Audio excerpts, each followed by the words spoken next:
శ్రీమద్ భగవద్గీత 3వ అధ్యాయం 10, 11, 12, 13వ శ్లోకములో సహ యజ్ఞా ప్రజా సృష్ట్వా పురోవాచ ప్రజాపతి అనేన ప్రసవిష్యధ్వం ఏషవో స్విష్టకామదుక్.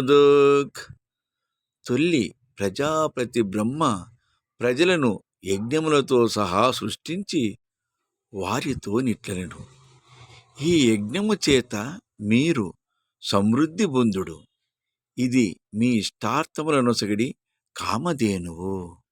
దేవాన్ భావయతానేనా తే దేవా భావయంతు వః పరస్పరం భావయంతః శ్రేయః పరమవ్యాప్స్యత.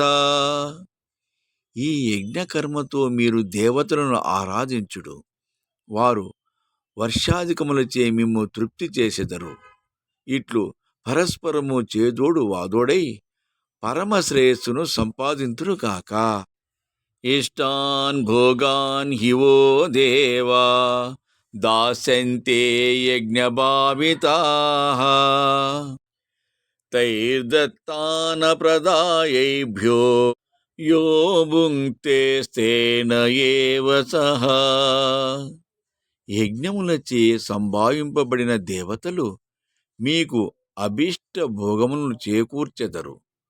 వారిచ్చిన భోగ వస్తువులను వారికి నివేదించక అనుభవించిన వాడు దొంగ. యజ్ఞశిష్టాసినః సంతో ముచ్యంతే సర్వకిల్బిషైః తే త్వగం భుంజతే పాపా ఏ పచంత్యాత్మకారణాత్. యజ్ఞశేషమును భుజించు సత్పురుషులు సమస్త పాపముల నుండి విముక్తులగుచున్నారు. ఎవరు తమ కొరకుగా వండుకొనుచున్నారో వారు పాపమునే తినుచున్నారు.